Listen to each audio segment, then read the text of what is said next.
get into. Here we go. Another day. Middle of the day, middle of the week, and in mid Canterbury. That's not bad. Um, Weather's not too bad today. A bit cool. A warning that autumn is starting to kick in. How's things your way, Pete? Morning, Dennis, and morning, everybody, or afternoon, or evening, or whatever we're going to say. Um, it's beautiful blue sky up here, sun shining, quite chilly, quite chilly. It's about, at the moment, I think it's probably about 13, 14 degrees, and I Yep. think we've got a high of 20 today. So, yeah, autumn's racing in. Excellent.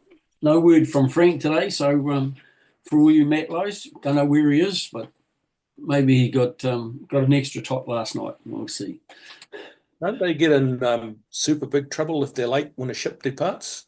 Yeah, oh, Put yeah. 'em- we'll put them on Jankers or something. CB for us. I'll just have a look at what we've got to talk about today. So the bulk of today is all around the clinics and things like that are happening um, this month and next month. So let's kick off. So 18th of March, Hamilton, Defence Careers Centre in Ross Driver Street. So they've got a Veterans Affairs, have got a clinic there. And in Tauranga the following day, 19th of March, at the Army Office in Tauranga, which is Unit 2, 64 Gargan Road, Tauranga. 30th of April, here in the Wigram Air Force Museum. There are 20 something appointments there. Tom Turner is the guy who's got the details. So if you make contact with him, 021 385 016, and the RNZ RSA Veteran Support Clinic, Friday, 21st of March, between 10 and 2 at the Taradale and District RSA in Gloucester Street. I'm assuming that is. In Taradale. What else have we got going on? Oh, yeah. So, Templeton, they're looking for RSA. They're looking for some assistance for the Poppy Appeal this year. So, make contact with them. Give their office a ring. Put your name forward. They need a few bodies on the street. And believe you me, from personal experience, trying to organise people, it's getting harder. So, if you live in the area and you've got only a couple of hours one day, um, get your name forward and help. They do quite well in their area, quite an extensive area, and well organised by Rob Hughes. This coming, what's today? 5th, so it must be Saturday. In Bulls RSA is the gathering for the those who served in Southeast Asia and other areas. Um, yeah, so Derek Turley will be there. He'll have our coins available for sale, and the special is 1 day membership for $5, which means the coins you can purchase for $20. Otherwise, they're $25. No, that's for the post, isn't it? $25 if they're posted out to you. There you go. So that's what's happening. So what have you been up to, Pete? I see from my emails you've been hitting the typewriter. What's going on? Yeah. I'm just checking that everybody in Defence Headquarters is still awake. Oh, right. Yeah. No, I've just, um, with our comments last week about OIAs, I've fired off a few OIAs. And once again, it's a wait and see game, but fingers crossed that um the response might be a little bit more positive. Yep.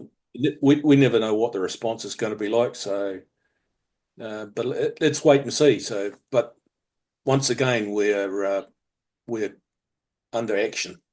It's probably the best way of Excellent. putting it. Yeah. And what are you hoping to get out of the OIAs? What kind of So, information are you hoping? so some of the things that were in the report that was released in 2021 was things like missing files, Okay. but and right underneath it, they're saying that they actually have access to duplicate copies of the files. So I'm asking questions, have they researched them like they said they were going to do, or have they found them? There's other files that they were going to research, but they didn't have time because of the report pressure. Well, they Yep. don't have report pressure any longer, so they do have time to research that stuff.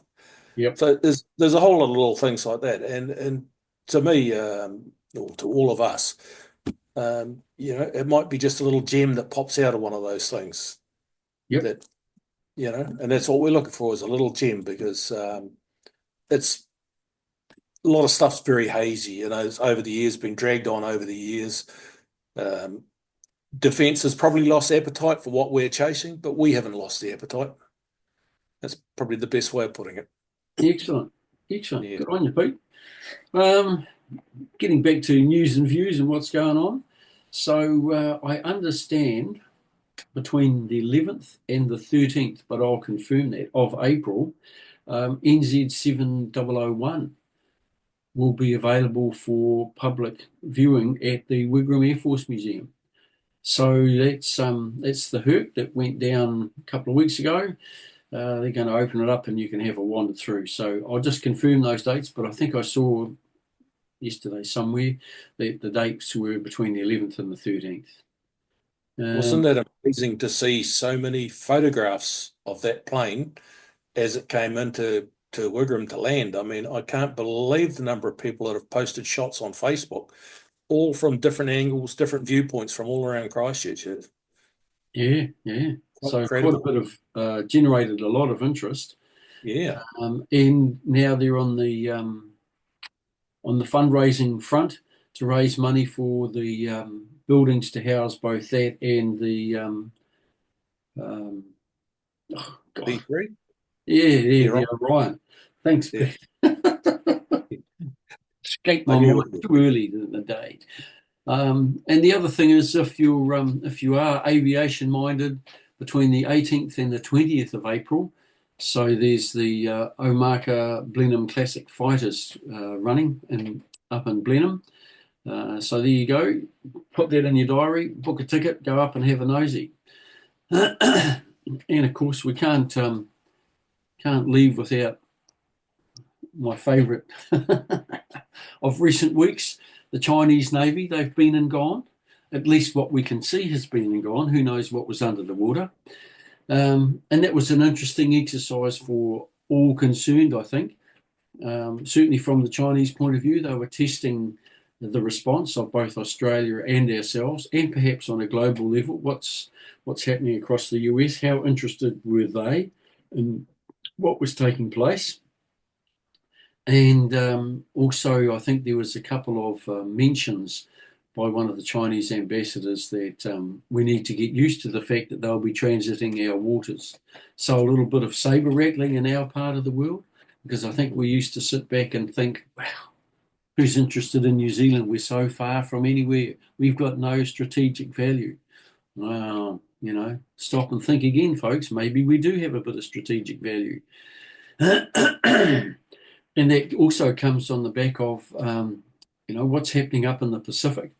There's a lot of Chinese money being spent in the islands, Samoa, Tonga, and now this agreement with the Cook Islands, underseas research for minerals. But you've got to ask yourself, what else is underwater? Certainly up around the Cook Islands. Something like communication cables or internet cables or things like that running around. Um, Oil. Oil, oh yeah, this could be that as well.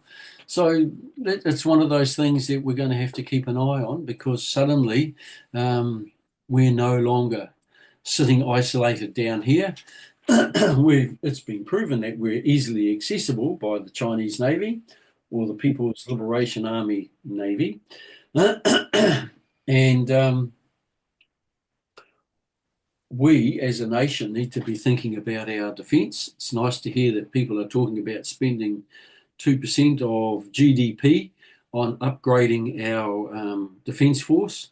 And I note that the capability plan is due to be published by the government, which will set the tone for the next 15 years, which is interesting because if we have a threat, we're still going to be like 15 years out of date. It takes more than 5 minutes to whip up a couple of naval vessels and a fleet of strike aircraft. You've got to join the queue to get those things done, and we've got to approve them. So, our future Not will be interesting on the defence front, as well not as now I hear talk of where did I see it? Somewhere in the news yesterday, maybe the establishment of a defence base for the Army in the Auckland area. So not only the Navy and the Air Force at Devonport and Whenuapai, but also the establishment of an enlarged military or army presence in Auckland. Good for recruiting, good for people who can stay close to their families, etc., etc. Apakura would be a good spot. Now that's not a bad idea. Wasn't that? Didn't that used to be a significant camp? I might have spent a year or 6 there. So there you go. That's the future.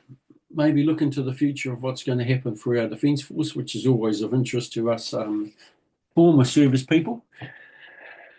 Right. So I was just going to add that. To all those ships and aircraft and things that they need to whip up for defence, as much as it'll take time to get them and whip them up, it'll take even longer to get crew, yeah, people up to to man speed. them and use them efficiently. And I think too with the army, the modern technology that's about today takes more than 6 weeks to train a rifleman. We always knew that.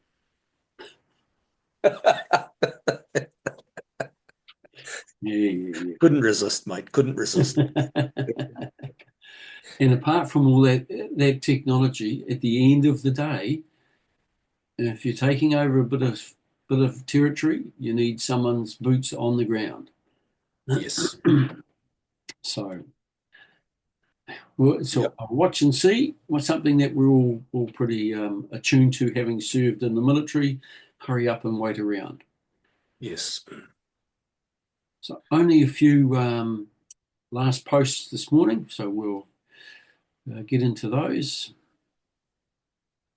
853368 John Wayne Hampson, RNZIR, passed away in Christchurch on the 24th of February, age 75. Wayne served in 2 Platoon Victor 6 Company from May 1971 to December 1971. So they had a short tour when New Zealand withdrew troops from Vietnam. 43833 Danny Rakana, RNZIR, passed away in Invercargill on the 1st of March this year, aged 80. Danny served in Victor 5 Company in Vietnam from May 1970 to May 1971.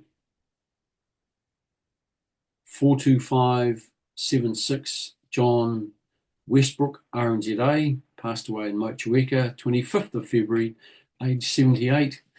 John served in 161 Battery as a SIG from late 1968 to 1969. He was mainly a SIG with the Forward Observer parties of 3 and 9 RAR and was wounded in action in January 1969. We offer our condolences to all the families of those who have passed and offer our support in negotiating RNZ RSA processes or Veterans Affairs if necessary to help you ease through this time of trial and upset in life. Pete, last Dennis. post, the ode. Would you like to do that for us? Yes, I will. They shall grow not old, as we that are left grow old. Age shall not weary them, nor the years condemn. At the going down of the sun and in the morning, we will remember them. We will remember them. Thank you, Pete. Just Thanks before for we joining finish, us. just before we finish, Dennis, Yeah.